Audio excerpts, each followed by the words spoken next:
Allons-y. Dis, je ne suis pas une innovation parmi les messagers. Oui. Et je ne sais pas ce que l'on fera de moi, ni de vous. Je ne fais que suivre ce qui m'est révélé. Et je ne suis qu'un avertisseur clair. Yes. Tu as la parole. Ok. Le verset, selon ce que moi je lis, le verset parle d'un prophète qui vient parler de la part de Dieu. Et Dieu, pour parler de la part de Dieu, tu dois avoir une assurance. Tu dois être convaincu de ce que tu viens dire aux gens.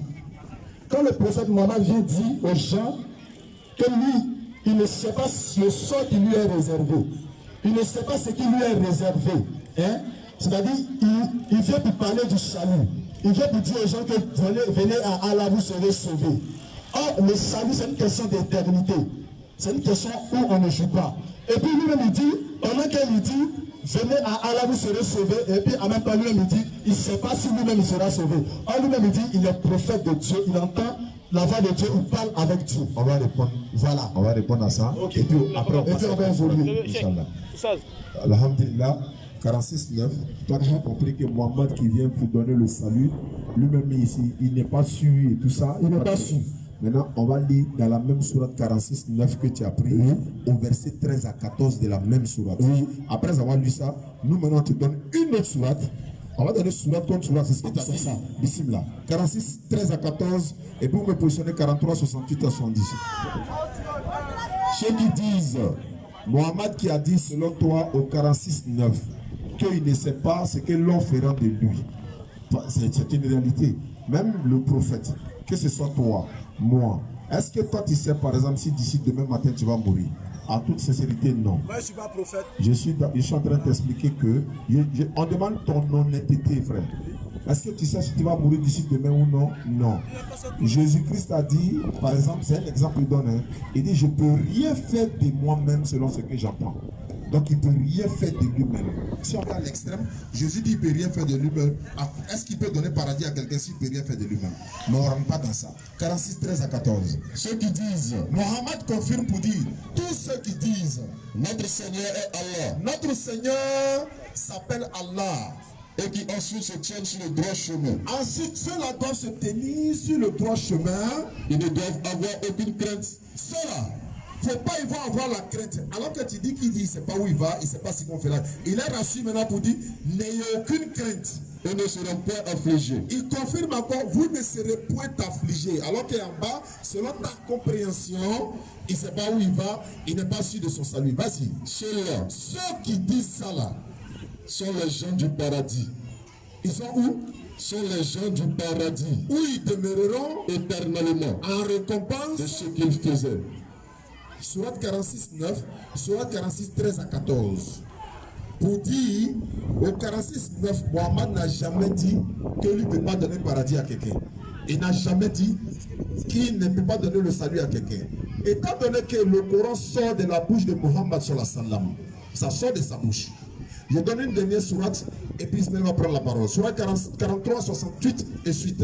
Oui, mes serviteurs. Il s'adresse encore à ses serviteurs selon toi, où il dit qu'il ne peut pas leur donner le salut là. Et là, c'est ce qu'il dit.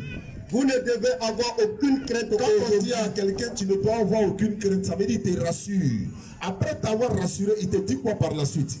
Vous ne serez point affligés. Il confirme qu'on ne sera point affligés. Ceux qui croient en nos signes et sont musulmans. Ceux qui croient au signe d'Allah, et ça ne suffit pas. Ils doivent être obligatoirement musulmans. Car elles sont entrer au paradis. Ah, Mohammed dit qu'il ne peut pas donner salut à quelqu'un. Entrer au paradis. Mohammed est en train de confirmer le paradis. Entrez au paradis, vous et vos épouses. Non seulement vous ne serez pas seuls, vous. En plus, vos épouses également, vous y serez fêtés. Mais quelqu'un qui dit qu'il n'a pas le salut garanti, il peut confirmer ça là? Question. Bon, le problème, mais vous affolez pourquoi? On n'a pas fini. Moi je dis quoi? Chacun donne son point de vue, cet argument. On est en train de prouver dans le Coran. Écoute-moi, hein. Nous sommes en train, s'il te plaît, tu es en train de prouver que Mohammed est faux dans le Coran. Tu as donné une sourate.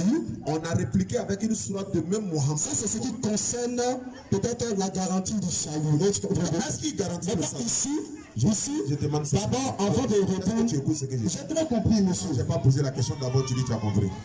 Vous avez demandé si ici, est-ce qu'il garantit le salut? Dans la sourate que je viens de lire là, est-ce que Mohammed garantit le salut? Dans cette sourate, il garantit le salut.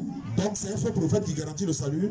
Calmez-vous, ne soyez pas dans les questions-réponses. J'ai été clair avec vous, je vous ai dit. Il faudrait que nous soyons dans une discipline. Chacun donne ses arguments. Bon, pas de questions-réponses, monsieur. On est dans question-réponse. Écoute-moi, monsieur. Écoute-moi. La série là. J'ai pris un verset. Doucement, J'ai pris un verset et j'ai développé le verset. Je peux m'asseoir. Afin de parler d'un autre verset, ne parle pas d'un autre verset. Développez le premier verset. Est-ce que je peux m'adresser au public? Oui, adresse-toi au public. C'est la série des questions-réponses qui t'a amené ici, non? Moi, non pas seulement la série de questions-réponses, moi j'ai des préoccupations. Il y a des choses aussi que je vais envoyer. C'est que je répète, nous avons fini de prêcher. On dit c'est la série des questions-réponses. La première personne à poser question, c'est toi. Quand tu rentres dans le forum pour comprendre quelque chose, on te pose des questions pour t'amener à comprendre toi-même. Donc il ne faut pas dire qu'il ne faut pas te poser des questions. On doit te poser des questions pour t'amener à comprendre et amener l'auditoire à comprendre. Ok. Deuxième chose. Selon cette sourate-là, il a confirmé le salut. Il a confirmé. Maintenant, moi je voudrais revenir sur des faits. Parce que tout à l'heure, j'étais en train de dire que le prophète Mohammed n'est pas un prophète de Dieu. Quelqu'un peut venir dire, toi tu seras sauvé. Mais qu'il donne des preuves par rapport à ton salut. Parce que les Écritures sont, écoutez-moi, les Écritures ne viennent pas pour prouver ou pour démontrer. Les Écritures ne viennent pas pour prouver ou bien pour démontrer que quelqu'un sera. Ce n'est pas à partir des Écritures. Je vais dire quoi? Je vais dire les Écritures. Moi, par exemple, je ne peux pas forcément me fier sur ce qui est écrit. Je ne peux pas forcément me fier parce que les Écritures ne donnent pas de preuves qu'ils sont de Dieu, mon frère. Sans donner de preuves, moi je ne peux pas croire au Coran. Maintenant, le deuxième verset, je prends l'histoire du prophète Mohammed. D'abord, excuse-moi, l'histoire que tu veux prendre là, c'est écriture, bien c'est comme tu connais. L'histoire que je vais prendre là, je vais dire quoi? Je vais dire que c'est écriture, c'est toi-même qui a vécu ça. Ismaël, il faut te calmer. En ça va, on va se comprendre. Voilà. On s'en va, on va se comprendre. J'ai dit quoi? Je n'ai pas dit que ce qui est écrit. Je n'ai pas dit que ce qui est écrit est refusé. C'est pas ce que j'ai dit. Tu dis que. J'ai dit. Mon frère, est-ce qu'on peut se parler un à un? Ok, d'accord. Voilà. On a la parole, on a la parole, tu nous écoutes. Okay. Tu dis que les écritures ne suffisent pas pour que toi tu crois. Oui. N'est-ce pas? Oui. Les écritures ne suffisent pas. Oui. Maintenant, l'histoire que tu vas prendre là, c'est écriture, mais c'est pas même qui a vécu ça. C'est écriture. Donc ça ne suffit pas. Non. Tu sais, c'est les réactions, tu n'as pas de sens. Je n'ai pas dit que je ne crois pas aux Écritures. J'ai dit que les Écritures doivent forcément donner des preuves à ce qu'ils disent. Il y a la démonstration de ce que les Écritures disent. Démonstration de ce que les Écritures disent. Bon, il ne faut pas avoir rentré là-bas. Voilà, donc il ne faut pas avoir rentré là-bas. Allons-y pour le but. Attends, doucement. Je veux savoir. Écriture, on croit ou on ne croit pas les deux. La Bible et le Coran. Moi, attends. Tu veux qu'on croit à tout ce qui est écrit ou bien tu ne veux pas? Je veux qu'on croit à tout ce qui est écrit. C'est pas tout ce qui est écrit. Ou d'abord au moins, quand je te donne la parole. Ok, je t'ai vu que j'ai parlé. Ok. Donc, on va prendre la Bible. Et puis on va prendre le Coran pour tester le prophète. Ça veut, tu sais, tout à l'heure, le frère et le frère Oustad Diané a donné un verset. Est-ce qu'il a donné le verset, le deuxième point? Il faut écouter. Proverbe 18. Tu vois, tu vas pas laisser terminer. On va lire le verset de la Bible. Non, c'est pas comme ça se passe. Il a dit que le débat doit se faire dans une discipline. Il a fini de parler, il donne la parole, tu reprends la parole. Tout bien. Mon frère, écoute ce que je vais te dire. On va lire un verset de la Bible. Ou bien soit c'est ça, moi je laisse le micro. Il faut se parler. Si tu restes à ta... Ma deuxième préoccupation, j'envoie d'abord ma deuxième préoccupation. Tout ce qu'on demande, on demande à ce que tu sois calme. Je suis calme. Je suis calme. On va écouter un verset de la Bible qui nous concerne nous deux. Et puis tu vas continuer. Non, mon frère, écoute. Il a fini de parler, non? Il m'a donné la parole, toi tu vas parler, il faut te calmer. Mais est-ce qu'il t'a dit que tu ne donnes pas la parole? Non, mais pourquoi tu es désordonné? Reste tranquille, on va te donner la parole. Tu es là, non? Mon frère, tu dis que tu nous cherchais. Éloigné. Mon frère, tu dis que tu nous cherchais, non? On est là, non? Tu es là. Faut te calmer. Si tu es parti là, non? Faut pas faire. On préfère que même si tu as parti, que tu ne sois pas t'asseoir sur de bons thèmes. On passe une histoire que de poissons. Reste serré. Comme tu dis, tu nous attendais, on est là, on va régler le cas. Mais d'abord, comme tu n'es pas écouté, et puis il y a du bruit là, verset de la Bible qui nous interpelle. Tu vas le lire et puis tu vas comprendre. Vas-y. Proverbe 18-13. Écoute ce que Dieu dit dans la Bible. Celui qui répond avant d'avoir écouté. Dieu dit, celui qui n'écoute pas et puis il répond là, fait un acte de folie. c'est un fou. Et s'attire la confusion. Donc là, la Bible dit, si tu as vu qu'actuellement, quand tu n'as pas écouté, donc la Bible dit qu'actuellement ça ne va pas. Si tu veux montrer que tu n'es pas fou, tu sais, si tu veux montrer tout à l'heure là, tu as donné raison à la Bible, mais laisse-moi parler, mais il y a te donner, ça m'a donné la parole. Donne-moi la parole. Je vais te donner la parole. Donc mon frère, là maintenant on est dans les Écritures. Tu dis que le prophète Mohammed n'est pas un vrai prophète parce qu'il n'est pas le prophète du véritable Dieu. Doucement. Maintenant moi je vais te poser une question. Je vais te donner la parole. Si tu dis qu'il est faux, tu dis que tu as donné verset, maintenant tu veux poser une question. Il faut écouter mon frère, regarde, sois patient. Regarde, sois patient, calme. Si tu as la vérité là, ça va triompher. Moi, je t'ai dit argument, preuve, argument. Tu me dis, tu as me posé question. Il faut te calmer. Attends, mais qu'est-ce que. Hey, mon frère. Après, tu veux faire ça pour partir. Tu veux faire ça pour partir. Là, tu vas dire non, ils ont refusé de me donner la parole. Je vais te donner la parole. Faut te calmer. Quand je vais te donner la parole, tu vas parler, moi je vais me taire. Faut te calmer. Tu as peur de quoi? T'as pas dit dis-nous c'est ça? Faut te calmer.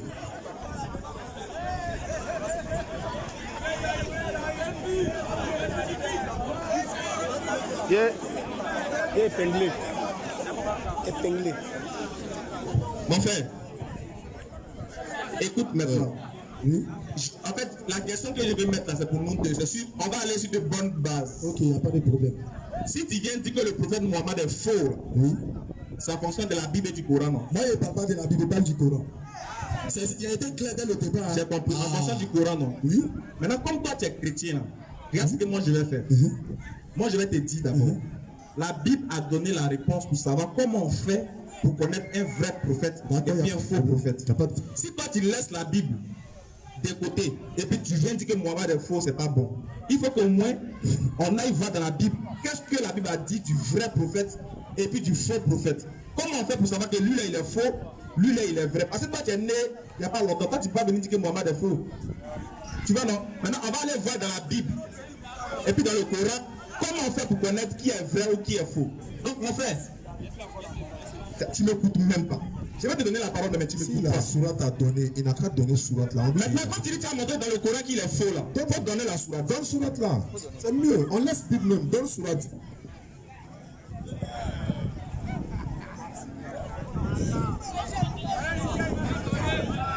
S'il vous plaît, s'il vous plaît.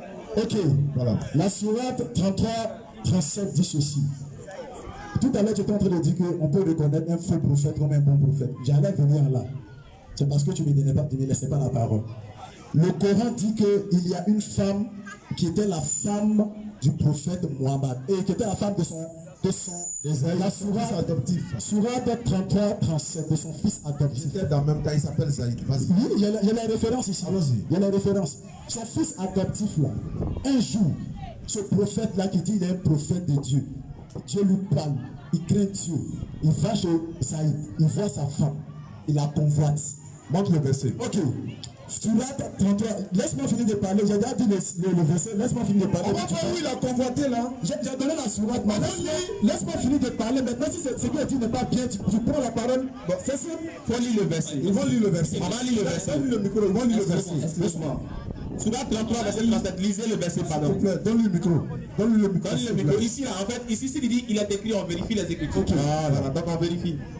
Quand tu disais à celui qu'Allah avait comblé de bienfaits, tout comme toi-même l'avais comblé, car pour toi ton épouse et crains Allah, et tu cachais en ton âme ce qu'Allah allait rendre public.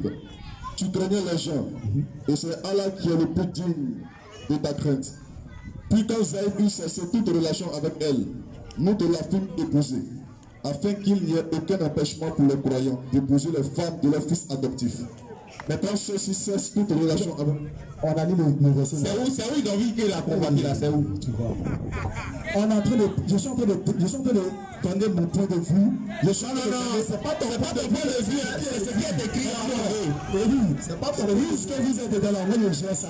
Je vais donner le verset. Laisse-moi maintenant parler. Ce qui convoite. Il a dit que Mohamed a convoité la femme de son fils adoptif. Il faut nous montrer ça. Mais c'est écrit. Ismaël, il faut te calmer. Mais c'est pas te presser. C'est trop calme, mon frère. Dans ce verset-là. Dans ce verset-là. Oui. Il est question de la femme. Là, tu n'as pas échappé. Il ne faut pas faire tristiner les gens. Le prophète allait chez son fils adoptif. Il voit sa femme. Et puis il la convoite. C'est écrit où qu'on va calmer. C'est écrit quoi? C'est écrit où? Je vais pas te laisser. Peut-être que tu ne dis pas la vérité. C'est écrit où qu'on va te calmer. Je vais te montrer les versets. Puis il faut te calmer et finir de parler. Te montrer les versets. D'accord, si tu finis, allons-y. Calme-toi. Finis de parler. Il arrive chez elle. Et quand il arrive chez elle, il la voit et il la convoite. Plus tard après, la femme vient, elle explique ça à son époux. Son époux aussi voit que dans ses attitudes, il est tellement compliqué et il demande maintenant dans cette sourate-là. Je développe le premier point pour te dire sur cette sourate, sur le verset. Il vient dans le verset maintenant pour dire. Non, c'est ta vie, non. Écoutez-moi, s'il vous plaît. On va aller écriture qui a plus Coran. On ne va pas écouter une histoire qui n'existe pas. D'accord? On lisez, non, lisez. On lit, quand ce n'est pas écrit, on avance. Laisse-le, il va donner la sourate où il a écrit ça. On l'a convoqué là. Attends, mon frère. Tu as dit dans le Coran. Attends. Ce verset-là vient maintenant pour confirmer. Le verset maintenant vient pour confirmer pour dire que il est venu et il y a une loi qui a été établie. Lui-même, il a établi une loi. Parce que selon lui, il donne les révélations selon lui-même. Il établit une loi pour dire que désormais, parce que cette loi-là n'existait pas, il dit désormais on peut prendre la femme de son fils adoptif. Oh, écoute-moi, en tant qu'un bon prophète là-haut, est-ce que tu peux prendre la femme d'autrui? C'est cette question-là que je voulais poser en fait. Merci. En tant que toi, tu es un bon prophète, tu es un prophète envoyé de Dieu. Est-ce que tu peux prendre la femme de quelqu'un? Très belle question. Merci pour la question. C'est ça, on appelle une question. Mais il ne faut pas ajouter. Nous, notre problème là, il ne faut pas ajouter ce que toi tu veux. Reste ta vie.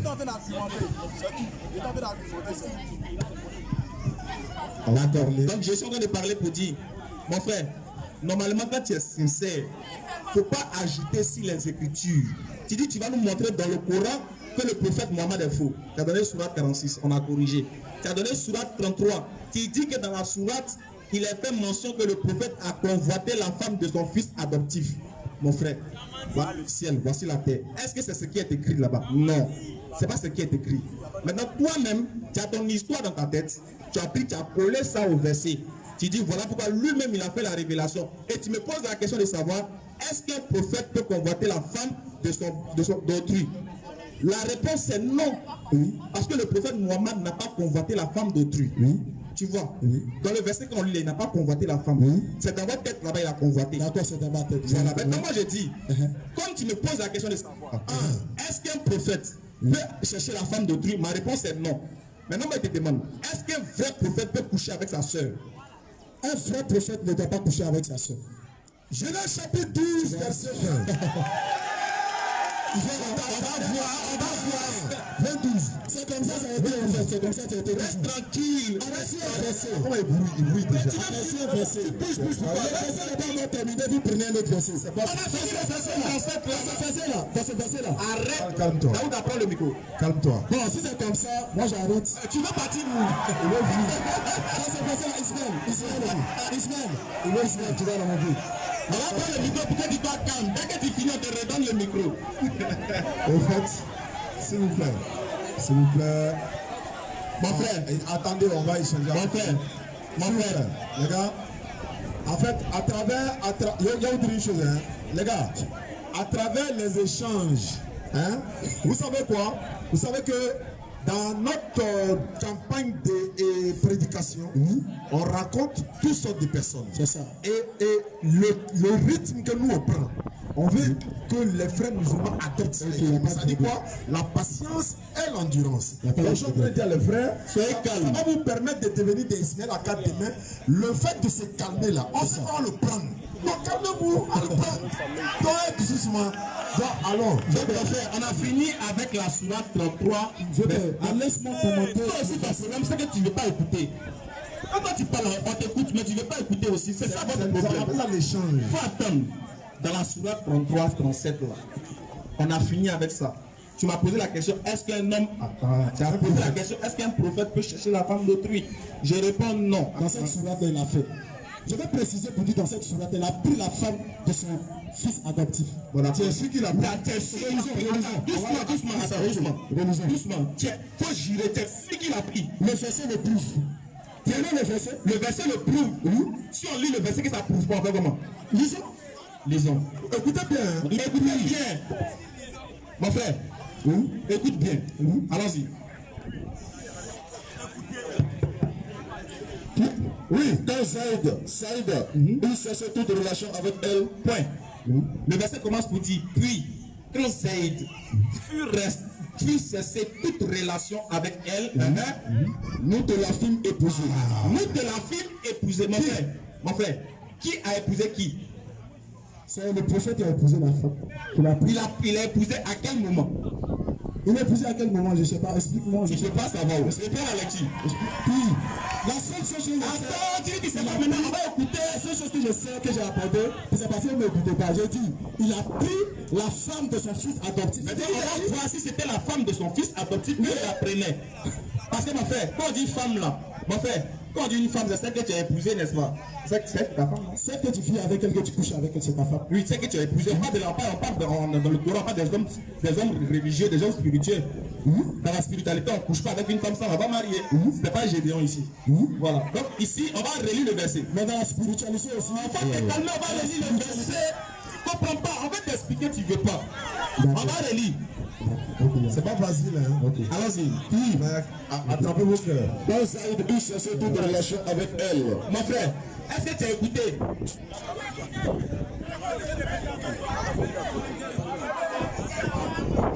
Puis, quand Saïd eut cessé toute relation Est-ce avec que elle. tu écoutes le verset qu'on lit? Daouda, laisse-le. Est-ce que tu écoutes le verset? J'écoute très bien le verset. Ils ont dit quoi dans le verset? Dans le verset là. Dans la première phrase, ils ont dit quoi? Dans le verset, il est mentionné que le jeune qui avait sa femme, qui vivait avec elle, l'a laissé après, et puis lui il a épousé. C'est ce que le verset mentionne. Quand on dit, oui, Zaïd fut cessé toute relation avec elle. Mon frère, quand tu n'es plus avec une femme, tu cesses une relation avec elle, est-ce que c'est ta femme? Bon, à partir de là où le verset. Est-ce que c'est ta femme? Mais laisse-moi répondre. Non, la réponse est de savoir est-ce que c'est ta femme ou pas. Une femme que tu n'as. Oui, mais je vais répondre depuis tard. Laisse-moi me laisse répondre. Mais tu veux partir ailleurs, j'ai dit. Est-ce que c'est ta femme? À partir de là où les Écritures ont mentionné que c'est sa femme, c'est que c'est sa femme. C'est simple. On dit. J'ai dit. Écoute-le ça. Puis, regarde ma question. On dit puis. Quand Zaïd fit cesser toute relation avec elle, quand tu cesses toute relation avec une femme, est-ce que c'est ta femme? C'est ta femme toujours. C'est toujours ta femme. On prenait quelqu'un d'autre pour vous poser question. C'est toujours ta femme, oui. Moi je peux te dire que quand les Écritures disent que quelqu'un est ta femme, c'est ta femme. Mon frère, c'est Vous aussi. tu nous cherchais, mais tu n'as pas notre niveau, c'est pas grave. Mais ça, moi-même je suis vraiment touché par votre réaction. Allons doucement. Je suis touché. Tu dis qu'il a marié comment on appelle ça? La femme de son fils adoptif. Oui, c'est ce que le verset nous prouve. Le Coran n'a pas dit ça. Attends ça. Attends frère. Tout à l'heure il t'a demandé non. Abraham il a épousé sa petite soeur, même père que Sarai. Comment tu expliques ça? C'est sa cousine. Genèse chapitre 20 verset 12. C'est sa cousine. Abraham répondit, oui, je me disais qu'il n'y avait sans doute aucune crainte de Dieu dans ce pays et que donnez la réponse. Il est vrai quant à ma soeur. Frère, je redonne. Genèse chapitre 20. Tu peux lire chez toi? C'est mieux. Non, lis plus comme il faut lire. Genèse chapitre 20, verset 10 et suite. Vas-y. Et puis tu ne laisses pas tranquille. Genèse chapitre 20, verset 10 et suite. Bismillah.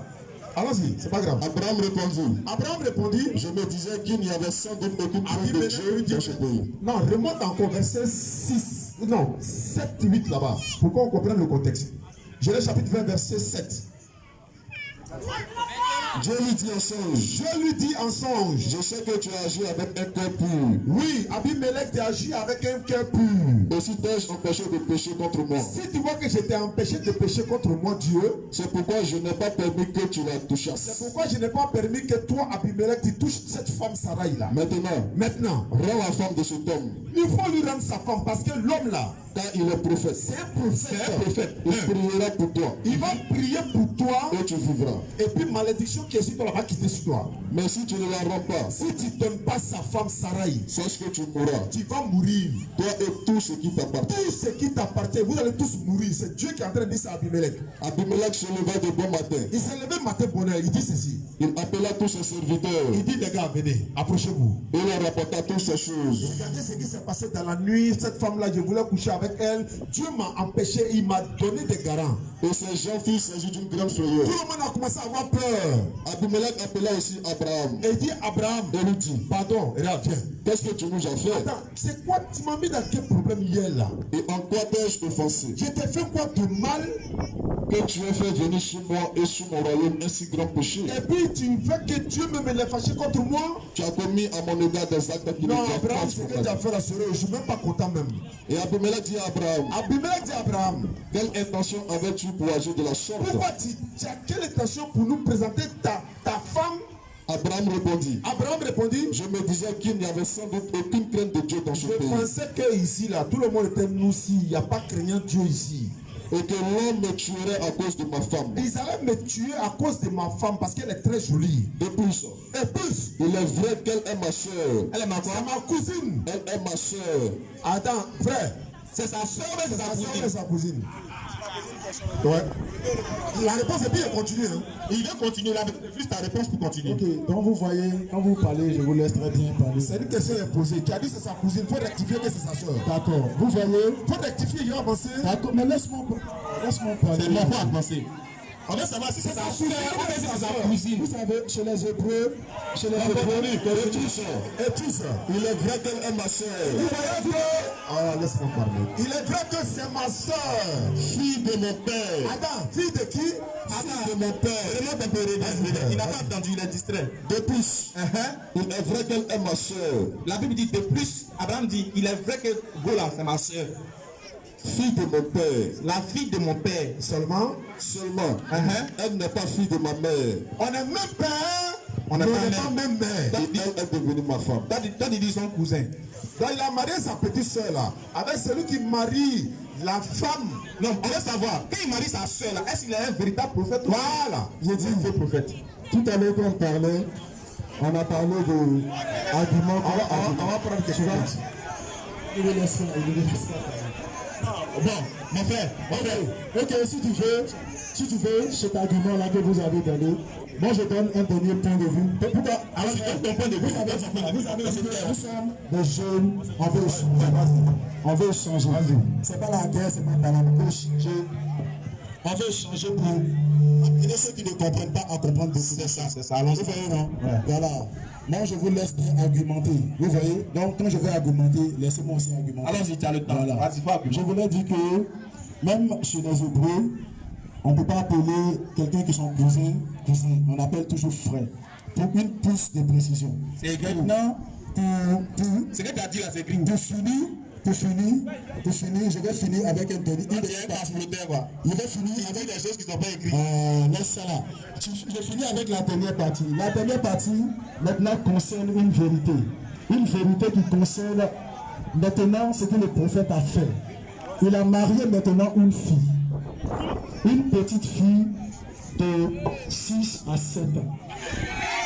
Et non, je ne veux pas vous allez vous presser. Il va donner ça, mon frère. Il va donner la sourate. Parce que comme je dis, c'est selon ma compréhension. Chacun donne son point de vue comme je l'ai dit. Voilà, c'est clair. Maintenant, quand j'ai vu que le prophète a pris une fille, a marié une fille de 6 à 7 ans. Et il a connu le mariage, c'est-à-dire il a connu la fille à 9 ans. 9 ans bien 10 ans.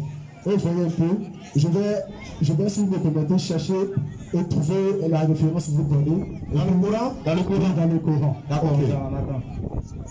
Bon, en attendant, le prochain qui doit poser une question, c'est qui? Monsieur Sangaré. Voilà, M. Sangaré peut venir en attendant. Il va trouver la sourate là où le prophète a marié une fille de 6 ans. Dans le Coran. Il faut donner un micro là, mon gars. Pour lui donner. Sangaré ne peut pas poser des questions en attendant. Il va trouver ça. Ah oui, bah, toi tu t'assois. Il faut donner ma chaise. Mais il n'a qu'à s'arrêter même. Non, il n'a qu'à s'arrêter là, ça va faire pied, bon. Voilà.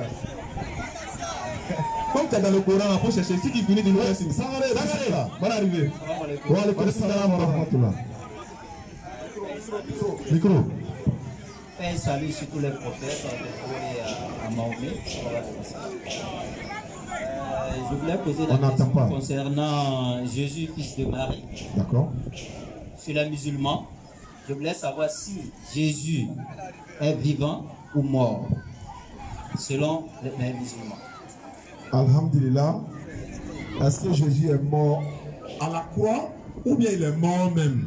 Parce qu'il y a mort à la croix et puis il y a mort même. Mort même là, je répète et je le dis, je le répète encore. Il va écouter.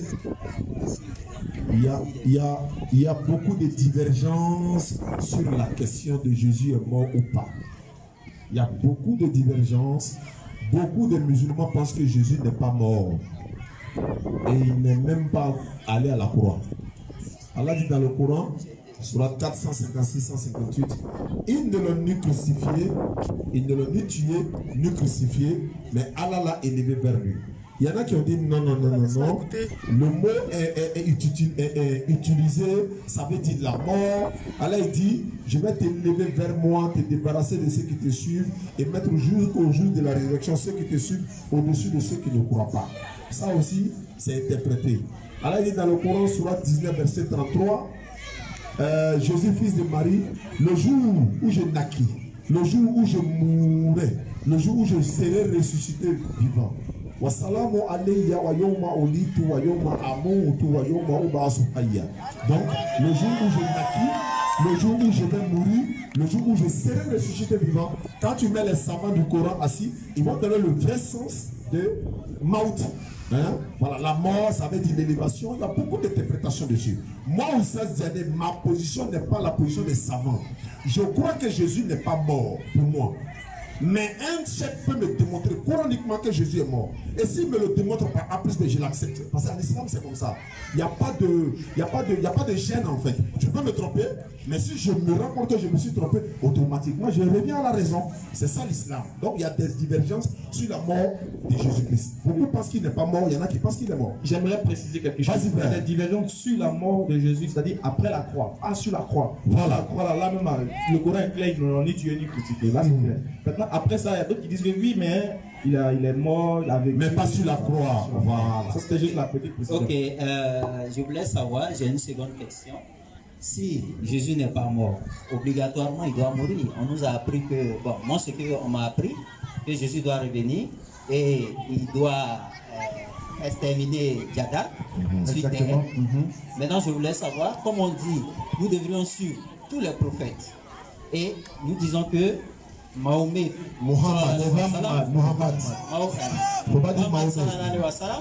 est le dernier prophète. Non. Maintenant, si Jésus revient, c'est que Mohammed n'est plus le dernier. Oui, c'est que Mohammed n'est plus le dernier. Donc je voulais savoir exactement. Allah dit dans le Coran, surat 33, verset 40, Ma kana Muhammadun aba ahadin min rijalikum, walakin Rasulullah wa khataman nabiyyi, wa kana Allah bi kulli shay'in alim. Il est le dernier des prophètes et des messagers, c'est vrai. Mais comment c'est pas dire que Mohammed est le dernier des prophètes et puis Jésus revient? Mais si Jésus revient, Zakir n'a qu'à démontrer que Jésus revient, il ne vient pas en tant qu'un prophète ni messager, parce que la prophétie est finie sur Mohammed. Jésus revient, mais pas en tant que prophète, il n'apportera ni de nouvelles lois, il ne va pas venir avec des prophéties encore. C'est comme par exemple aujourd'hui, on dit aux États-Unis, on dit il y a eu une élection présidentielle, Barack Obama est candidat. Bill Clinton vient soutenir Barack Obama pour dire voilà le meilleur candidat pour les Américains. Mais quand Bill Clinton revient, il revient en tant que qui? Un ancien président. C'est pareil comme pour Jésus selon Zakir Naïk, accompagné par d'autres savants. Mais quand il vient, parce que son retour dans les tafsirs Ibn Kassir, son retour fait partie des grands signes de la fin des temps. Le retour de Jésus, fils de Marie, descendra parmi ma communauté. Un hadith que j'ai lu, mais d'autres hadiths peuvent contredire. Mais il y a une sourate dans le Coran, sourate 4, verset 159. Allah dit, il n'y aura personne parmi les gens du livre qui n'aura pas foi en lui avant sa mort. Et au jour du jugement, il sera témoin contre eux. Il y en a qui ont dit non, il ne s'agit pas de Jésus, il parle de quelqu'un d'autre et tout ça. Donc, le retour de Jésus fait partie des 10 grands signes majeurs dans le Coran. Il y a une sourate dans le Coran également, sourate 43, verset 61. On dit Jésus, fils de Marie, sera un signe pour l'heure. Quelle heure? La fin du monde. Encore, les savants peuvent mieux nous expliquer ça parce que nous ne sommes pas des savants du Coran. Nous sommes des petits qui se débrouillent à côté, quoi. Par la grâce d'Allah. Inch'Allah. Tu as trouvé la sourate là? Voilà, j'ai trouvé. Tu as trouvé la sourate. Ceci se trouve, je précise, je donne une précision. Ceci se trouve dans le Hadith. Ah, c'est pas Coran. Attends, ça c'est tout ça? Tout à l'heure, quand j'étais en train de parler, vous n'avez pas pris le Hadith pour confirmer ce que vous avez dit. Tu as dit dans le Coran que Mohamed a marié une fille de 6 ans. Tout cela, c'est le Coran ou bien c'est pas le Coran? Eh, mon frère. Bon, les artistes là qui ont écrit. Les artistes là qui ont écrit. C'est ça votre problème là. Eh, mon frère. Doucement. Vraiment, tu sais quoi? Moi, quand c'est comme ça, j'ai un peu de la peine. Parce que, tu sais où se situe ma peine? Non. C'est-à-dire, avant de vouloir montrer que. C'est-à-dire, avant de vouloir contredire quelqu'un, avant de vouloir démonter quelqu'un, il faut être prêt d'abord. Mais j'envoie des arguments. J'envoie des arguments que je l'ai mis. C'est ça. Tu dis c'est dans le Coran, non? Faut nous montrer ça dans le Coran. Bon, je lis les hadiths. Laisse-moi Faut dire c'est pas dans le Coran. Laisse-moi lire les hadiths. Faut dire je regrette c'est pas dans le Coran. C'est dans les hadiths. Faut dire je regrette c'est pas dans le Coran. Faut dire c'est pas dans le Coran. Je donne l'hadith et je confirme ça avec un verset coranique. Donne le Coran. Donne le verset coranique. C'est-à-dire que tu es orgueilleux dans le mensonge. Donc si c'est un mensonge, on va lire. Faut montrer le verset. Si c'est un mensonge, laisse-moi lire. Faut lire et puis tu nous donnes le verset. Nous on vérifie. C'est tout ce que nous on veut. Merci les hadiths qui confirment cela. Saïd Boukhari, volume 7, hadith 5134. Aïcha a rapporté que le prophète a écrit le contrat de mariage avec elle quand elle avait 6 ans et qu'il consomma son mariage quand elle avait 9 ans. C'est les hadiths qui ont dit ça. Faut nous montrer le verset coranique. Hadith là qui a écrit maintenant. Comment dire? Moi j'aime pas, mon frère, tu vois, moi j'aime pas les gens qui... En fait, c'est ça. Attends doucement. Oui. J'aime pas les gens qui respectent pas les grandes personnes. Pourquoi? Autour de toi, là, il y a des vieux qui sont assis. Tu t'arrêtes devant nous, tu dis que c'est... Tu as fini. Attends, laisse-moi parler. Tu dis tu as fini de lire et tu vas me donner un verset coranique qui le confirme. Tu finis de lire, donne le verset coranique, tu ruses de nous. On n'est pas des amis. C'est vrai qu'on veut échanger, mais il faut respecter les gens. Faut dire c'est... Attends, faut dire... Ça n'est pas dans le Coran, c'est dans les hadiths. C'est ce que je viens de dire. C'est ce que je viens de dire. Et puis tu mens. C'est ce que je viens de dire. C'est pas bon. Donc ce qu'il y a mis dessus là, c'est quoi? Ce que j'ai mis dessus là, c'est quoi? C'est pas hadith. Ah, vous aussi. Je ne suis pas obligé de dire que c'est dans les hadiths. Ce que je viens de dire là, c'est hadith. Vous aussi. Est-ce que hadith là, c'est Coran? Les hadiths. Est-ce que c'est Coran? Les hadiths là confirment certaines parties. Est-ce que le hadith c'est le Coran? L'hadith c'est le Coran, c'est une partie du Coran. Est-ce que tu as des questions dans le Coran? Est-ce que c'est pas grave, c'est pas grave. C'est bon, Ismaël. Daouda, prends le micro et puis écoute-moi. Ok. Dans le micro, il va taper. Et puis il faut écouter, je vais répondre à ta question. Parce qu'on a trop duré avec lui. D'abord, ce que tu as dit que c'est dans le Coran, d'abord c'est un mensonge. On met ça de côté, c'est pas dans le Coran, c'est dans le hadith. Très bien. Et dans le hadith là, ça a été rapporté. Regarde, on dit Aïcha rapporte que le prophète l'a marié à 6 ans. Toi, ta fille de 6 ans peut raconter une histoire? Est-ce qu'une fille de 6 ans peut raconter une... Non, tu m'écoutes ou bien tu ne m'écoutes pas? Calme-toi. Je vais te démontrer que ce n'est pas ça. Avec ton intelligence seulement, même pas rentrer en profondeur. Est-ce qu'une fille de 6 ans peut raconter son histoire? Ou bien est-ce que quelqu'un ici peut raconter son histoire quand il avait 6 ans? Maintenant, regarde. Si le prophète a marié Aïcha à 6 ans, parce que les gens le disent, c'était même le quoi. On dit qu'il a marié Aïcha à 6 ans. Et pour d'autres, aujourd'hui, c'est de l'insexe, c'est pas normal. Maintenant, moi, je vous pose la question. Si vous-même, dans votre tête, vous ne trouvez pas ça normal, maintenant, le mec qui a célébré le mariage, lui, il était comment? Lui qui est venu, attends, écoute mon frère, écoute, faut t'arrêter et puis écoute d'abord. Et puis tu réfléchis, non, tu prends note. Après, tu allais voir mes questions qui étaient posées. Comment, si vous, aujourd'hui, vous ne trouvez pas ça normal, et puis personne ici peut trouver normal qu'on marie une fille de 6 ans. Maintenant, regarde. Si toi, tu ne trouves pas ça normal, et les gens de son temps, là, Surtout celui qui a celui-même qui a célébré malade de 6 ans. C'est qui? Et puis c'est quel père qui peut donner sa fille à 6 ans pour qu'on la marie? Et puis tes ennemis sont là. Et les gars, tellement que vous voulez montrer que Mohamed est faux là, vous avez la paresse de réfléchir. Réfléchissez, comment quelqu'un peut marier une fille de 6 ans devant la population, 2, devant ses ennemis, 3, il va, et puis c'est quel père, surtout aux internautes, ça même je vous donne, avant même de rentrer dans la critique du texte, c'est quel père qui va donner sa fille à 6 ans? Si vous trouvez ce père là, envoyez-le-nous. Donc votre affaire de Mohamed a marié une fille à 6 ans, ça à revoir, allez-y revoir ça. Allez-y revoir. Qui va donner sa fille à 6 ans? Donc, supposons, maintenant pour ceux qui disent que oui c'est vrai, c'est écrit, supposons que c'est vrai, c'est écrit, ça a eu lieu. Supposons que c'est vrai, ça a eu lieu. Si on marie une fille à 6 ans, si on marie une fille à 6 ans, si on marie une fille à 6 ans, pour ceux qui m'intéressent pas encore maintenant, et maintenant sont musulmans même qui pensent que c'est vrai, ils disent que c'est vrai. Calme-toi mon frère. Pour ceux qui pensent que c'est vrai, on va réfléchir ensemble. Supposons qu'il a marié Aïcha à 6 ans. Si c'était mauvais à leur temps, si c'était mauvais à leur temps de marier une fille de 6 ans, si c'était mauvais, les ennemis premiers de l'islam allaient faire quoi? Ils allaient dénoncer l'action avant toute chose. Les ennemis. Les compagnons lui-même allaient dire, mais Mohamed, Allah dit dans le Coran que tu as un excellent modèle à suivre. Ce que tu fais là, nous on doit faire. Ce qui veut dire les compagnons aussi, tu allais trouver parmi eux un camarade, une fille de 6 ans. Mon frère. Hey, maintenant regardez. Je vais te montrer des gens qui ont marié femme à 3 ans dans la Bible. On va prendre une prochaine question. Mais il n'y avait pas fait ça à cause de toi. Parce que ça a choqué les gens. Rendez-vous jeudi. On va laisser. Rendez-vous jeudi, Inch'Allah. Ça va vous prendre une dernière question. Il y a combien de personnes? Je vais laisser. Voilà, on a réglementé les choses. On a dit ça récemment. Donc, pour conclure, pour vous expliquer qu'en réalité, cette histoire de 6 ans et 7 ans, c'est quelque chose à voir. Viens nous saluer d'abord. C'est pas entendu, mais. Voilà, avant de partir, parce que c'est une prochaine fois, tu pourras venir chez nous. Ok, il n'y a pas de souci. On est au Figaro chaque jeudi. Tu viens, tu poses ta question, puis on va échanger. Mais il faut faire des recherches plus, et puis tu viens, Inch'Allah. Voilà, c'est la famille. Merci beaucoup, frère. On est ensemble. Merci. Ok, frère.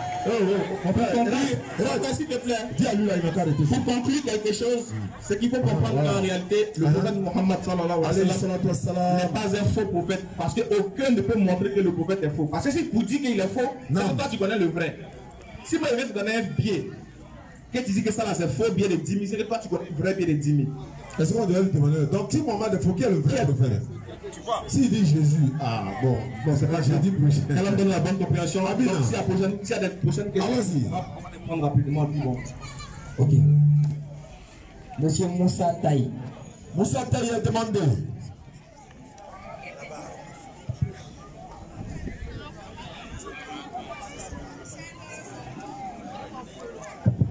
Bismillah. Il nous reste 10 minutes. Salam alaikum. Wa alaikum salam wa rahmatullahi wa barakatuh. J'ai quelques questions. Micro. J'ai quelques préoccupations Inch'Allah. à partager avec vous. Je suis un musulman converti. Lorsque je lis le Coran, à la sourate 2, verset 117, Allah dit quand il a besoin de une chose, Il dit seulement soit et fait. soit et elle est possible. Et je poursuis dans le même élan. Dans le Coran, Allah dit qu'il a créé le ciel et la terre en 6 jours. Alors, ma question est la suivante. Comment se fait-il que Allah crée toutes choses à partir de la parole soit, mais 6 jours pour créer le ciel et la terre? C'est la première question.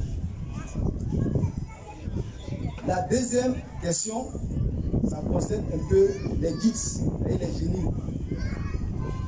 Allah dit qu'il a créé les génies à partir du feu. C'est ça?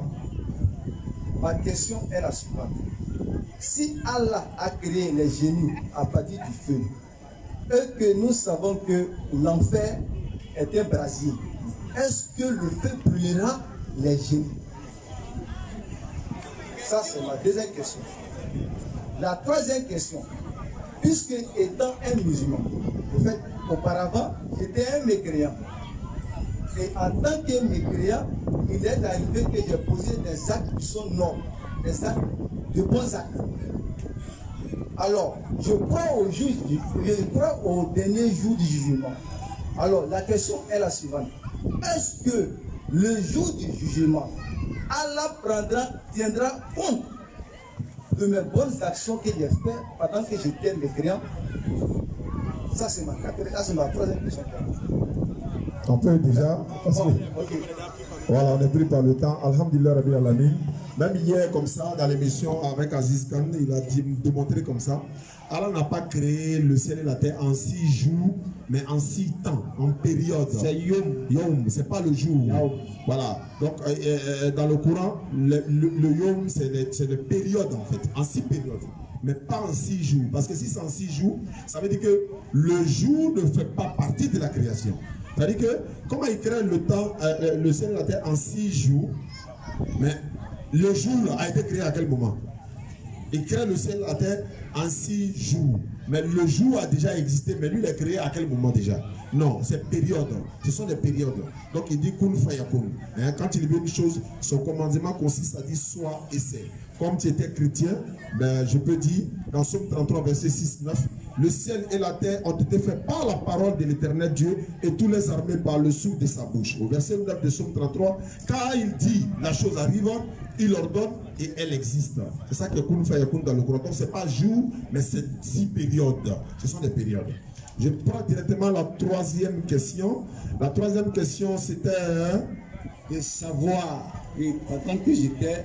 Voilà. Allah dit dans le Coran, Surah 6, verset 160. Quiconque viendra avec un bien, il aura 10 fois autant. Celui qui vient avec un mal, il ne sera rétribué que par son équivalent et on ne la fera ainsi aucune injustice. Le bien que tu as fait, étant donné qu'il n'était pas encore dans la région musulmane, c'est comptabilisé par Allah. Et le mal que tu as fait quand tu n'étais pas encore musulman, ça a été effacé et converti en bien pour toi. Surah 25, verset 68 à 70 le confirme. Et pour répondre Satan dans le feu. à la deuxième question qui est de savoir si Satan a été créé de feu, comment est-ce qu'il va sentir la douleur dans le feu? C'est ça? C'est ça la question, non, papa? C'est ça, c'est ça. Ok. Vous avez envie de faire une démonstration? Je suis prêt, je suis là, frère. Comme pour Jébino, je suis là, frère. En fait, la démonstration, je voulais le faire sur le Père lui-même. Donc, on va au centre. Voilà, bon, d'accord. Je vais aller au centre. Venez, s'il vous plaît. Voilà. On va montrer la scène de ce qui va se passer. Allah nous a créé de quoi? D'argile. D'accord? Nous deux, on est poussière, n'est-ce pas? On va dire. En d'autres termes. Bon, si je fais ça, est-ce que ça vous fait mal? C'est ça la douleur. Vous ressentez la douleur. Mais comment est-ce que agile contre agile se rencontre et puis vous sentez la douleur? Allah. Donc ça veut dire quoi? Vas-y. Ça veut dire de la manière que le shaitan a été créé de feu, oui, c'est ce même feu-là qu'Allah va utiliser pour lui faire sentir la douleur. Clair. Et puis regardez, non, une troisième des choses. D'autres se disent, mais comment est-ce que Dieu peut nous juger? Le Dieu là peut nous mettre, nous par exemple, qui sommes argilés au feu. Tout dépend de lui. Le pouvoir de faire toutes choses. Voilà pourquoi il dit, le même feu qu'il a utilisé, la même astuce qu'il a utilisé pour nous créer, c'est ces mêmes astuces, avec ces mêmes astuces-là, qu'il va utiliser pour nous punir. Bien vrai qu'il soit fait de feu, Allah va utiliser encore le feu pour lui faire punir, pour lui faire subir les flammes de l'enfer et qu'il va sentir la douleur. Peu importe de quoi il a été créé, c'est le pouvoir. Ou ça, si tu as quelque chose à ajouter. Non, c'est ce qu'il vient de dire. Satan va brûler dans le feu de l'enfer. Allah l'a dit. Non. Et il va goûter au feu de l'enfer. Et il va dire ceux qui l'ont suivi que ce n'est pas lui qui les a induits en erreur. Azizkan, c'est un converti. Moi, je suis musulman. Donc, c'est tout ça là qui fait l'islam. Donc, tu es le bienvenu en islam. Ne sois pas découragé. Tu as les clés du paradis en main. Il ne faut pas s'en tomber. Parce que voilà. Sur ce, on vous remercie ici. Il y a une autre question. Voilà, il y a quelques questions. On va terminer. Ok. Ok, monsieur Tao Mohamed. Alhamdulillah Rabbil Alamin. Suma salatu wa salam ala Rasulillah. Les mamans quand on le fait ça, vraiment. Beka, pour voir Abidjanga, embouteillage, il n'a pas pu prendre part à cette cérémonie. Mais à pourquoi vous voulez le populaire de l'INE? DDR est en train de construire la cité qui va accueillir les convertis. Donc, comme je l'ai dit, pour mettre le mandat, si vous avez déjà un domaine du DDR, mon gosse, on a tout le monde qui a kalo, ou est-ce que tu vas maintenant? Donc, Idriss Naga Jamadouli, qui s'habille là, ni c'est pas que mien, ni c'est pas que la mienne, Idriss Naouli, ni c'est pas que la mienne, ou du DDR, bon kalo. Actuellement, nous sommes au niveau des premières, comme on appelle première dalle. Donc, à Masséga Fosroko, Ayande, qui s'habille là, il se peut pas que mien, yo Dama, Amo du DDR, mon gosse on a converti au Gabon Megakalo, et c'est la trotte de Allah Akbar, comme papa vient de le dire, c'est la maison des convertis, en même temps la formation des jeunes qui veulent faire comme nous, qui veulent apprendre la Bible et le Coran pour pouvoir défendre l'islam. Donc il faut une école pour ça, il faut un centre pour ça, il faut un endroit pour apprendre le Coran. Les convertis viendront là-bas pour être formés et puis répartis maintenant par prêcher la bonne parole du royaume des cieux à tout le village, à toute la famille. On a une dernière question à prendre, qu'on va prendre et puis Inch'Allah, on va se donner rendez-vous le jeudi prochain au Fugayo. Bonne arrivée, salam alaikum. Oui, salam. J'aimerais poser deux questions. D'accord, bismillah. La première, c'est concernant... Changez le micro. Il faut bien approcher le micro. Oh, allô?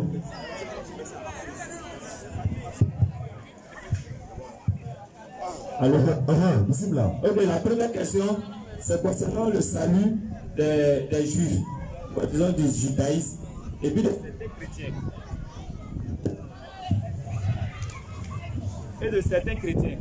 Parce que je suis tombé sur deux versets. Allumé. Le micro est allumé. Il y a trois versets dans le Coran que j'aimerais comprendre. Voilà, je vais donner les versets, peut-être qu'après, on va lire. Il y a la sourate 2, verset 62, sourate 5, verset 69, et puis sourate 29, verset 46. Voilà la question que je pose à la lumière de ces trois versets-là. Est-ce que tous les juifs ont le salut et certains chrétiens? Parce que dans vos prédications, une fois j'ai entendu que c'est les juifs qui adorent le vrai Dieu. Et les musulmans. Et les musulmans, voilà, c'est ça. Il y a un ami chrétien aussi qui m'a dit qu'eux aussi ils adorent le vrai Dieu. C'est un catholique. Il dit eux ils adorent le vrai Dieu. Mais ils reconnaissent Jésus en tant que Dieu, mais pas en tant que Dieu le Père créateur des cieux et de la terre. Voilà, maintenant la seconde question, j'aimerais savoir quelle est la différence entre l'Ancien Testament, le Nouveau Testament et puis la Bible. Et puis est-ce que dans la Bible on a les paroles on a l'Injil dedans? D'accord. Ok. Alors, les deux questions. Surat Bakara, Surat 5, verset 69, Surat 29, verset 46. Aïe dans la Surat 5, verset 69. Ceux qui se sont judaïsés, les Sabéens, les Nazaréens et les chrétiens, ceux d'entre eux qui ont cru en Allah au jour dernier, ils ne seront point affligés. Donc, ce qui veut dire, ils doivent croire en Allah. Parce que si parmi eux, ils ont cru en Allah, ils vont obéir à Allah, ils vont pratiquer les rites que Allah a ordonné, croire en son messager, ils seront sauvés. Parce que tu ne peux pas croire en Allah, et puis tu ne vas pas à la mosquée, tu crois au messager. Ceux qui ont cru en Allah et à son messager, tu crois à Allah, oui, et à son messager, mais que te demande le messager alors? C'est d'adorer Allah. Donc tu vas forcément adorer Allah dans ce sens. Sur le 29, 46, ne discutez qu'avec les gens du livre que de la meilleure façon, sont ceux d'entre eux qui sont injustes. Dites, nous croyons à ce qui a été descendu vers vous, à ce qui a été descendu vers nous, tandis que notre Dieu et votre Dieu est le même, c'est à lui que nous nous soumettons. Nous avons le même Dieu, mais on n'adore pas le même Dieu. C'est ça le problème en fait. C'est le même Dieu qui nous a créés, nous tous ici. Mais les chrétiens ont commencé à adorer Jésus, mais nous on adore le Dieu de Jésus. Et nous et Jésus-Christ, on se procède pour adorer le véritable Dieu. C'est là-bas qui va poser problème au jour du jugement dernier. Maintenant, quand tu as dit, lui, il a dit, le chrétien dit que lui, il est catholique, mais il adore aussi le vrai Dieu. Mais il dit Jésus est Dieu, mais il n'est pas le Dieu créateur des cieux et de la terre. Tu vois qu'il y a confusion déjà. Où il est Dieu, où il ne l'est pas. Parce que chez les catholiques, on dit Sainte Marie, Mère de Dieu, priez pour nous pauvres pécheurs, maintenant et à l'heure de notre mort. Amen. Moi, je dis, je ne suis pas d'accord. Ce n'est pas parce qu'ils ne sont pas dans la vérité, c'est moi qui ne suis pas d'accord. Sainte Marie, la maman de Dieu. Dieu n'a pas de maman. Il demande quelle est la différence entre, est-ce que l'Injil se trouve dans la Bible? Quelle est la différence entre l'Ancien Testament et le Nouveau Testament? L'Injil ne se trouve pas dans la Bible en tant que tel, mais les évangiles se trouvent dans la Bible. Parce que ici, il a été rapporté qu'il y a des gens qui ont rapporté beaucoup d'évangiles. Et après, c'est dans le concile des Nicée que les 4 évangiles ont été déclarés canoniques. Donc, ils ont gardé d'autres et certains évangiles ont été déclarés apocryphes. Ils ont reculé tout le temps. Alors que quand là, il parle de l'évangile qu'il a donné à Jésus, c'est un évangile, c'est une parole, ce n'est pas les évangiles. Dans la Bible, on a les évangiles, alors que Allah, dans le Coran, parle de l'évangile. Ce n'est pas la même chose. Maintenant, quelle est la différence entre l'Ancien Testament et le Nouveau? C'est-à-dire, l'Ancien Testament nous raconte la vie antérieure des prophètes passés jusqu'à Zacharie. Est-ce que vous voyez, ça raconte la vie des prophètes antérieurs. Et le Nouveau Testament parle de Jésus, de l'avènement de Jésus qui est comme la nouvelle alliance que Dieu allait tisser avec les enfants d'Israël. Donc l'ancien parle des autres prophètes qui sont venus avant Jésus, et le nouveau parle du début de Jésus jusqu'à la fin. Merci beaucoup, je crois que on me fait signe qu'il est plein, donc on va... Alhamdulillah, Rabbil Alamin, Abobo Biabou, merci beaucoup. On nous appelle la DDR, la Dawa dans la rue. Nous sommes tous les jeudis au Figayo à Yopougon de 16h à 18h. Et Inch'Allah, du 9 au 12 septembre, nous sommes en septembre, donc c'est le mois. Ok. Donc du 9 au 12 septembre, nous serons à Soubré. Donc Soubré, la DDA arrive chez vous, c'est déjà bouclé, c'est géré. On attend seulement pour régler tout le reste et puis on vient là-bas. Sassandra, on devait venir, mais ça a été reporté à cause de l'état de la route, mais on est en train de gérer ça. Danané, on arrive également, mais après Soubré, on va venir pour repartir à Danané parce que nous sommes des missionnaires. Il faut passer partout pour propager le message de l'islam avant notre mort. Donc nous sommes là, nous sommes à Yopougon, comme je l'ai dit. Tous les samedis également, nous sommes à Yopougon, quartier millionnaire, excepté aujourd'hui, nous sommes venus ici. Dans les autres jours également, on va se déplacer. Vous allez sur notre page Facebook, vous tapez Ismaël Aka officiel, Oustaz Ziané officiel, l'islam dans la Bible, la vraie page. Nous avons 3 pages Facebook. On a une page YouTube, on dit la DDR, la vraie chaîne YouTube. Donc voici un peu, TikTok également, vous tapez DDR. Donc il faut inonder les réseaux sociaux et en même temps être sur le terrain pour propager le message de l'islam. Donc, pour devenir musulman, on répète la kalma shahada, l'attestation de foi. Authenticité. Partout où nous partons, lorsque nous voulons passer, on demande à tout le monde de lever l'index sans obligation. Si tu es chrétien, si tu répètes l'attestation de foi que nous allons dire maintenant, sache que tu es devenu musulman et tu vas suivre la communauté de Mohammed sallallahu alayhi wa sallam. Et sache que si tu deviens musulman en répétant ce que je dis, on m'a signalé qu'il y a quelqu'un qui est devenu musulman. Est-ce que c'est vrai? Elle est partie ou bien elle se cache? D'accord, il n'y a pas de problème. On va répéter l'attestation de foi. Voici comment on fait pour devenir musulman. Si vous répétez, vous êtes musulman et Allah vous a pardonné tous vos péchés. C'est bon? C'est bon. Ashhadu an la ilaha illallah wa ashhadu anna Muhammadan Rasulullah.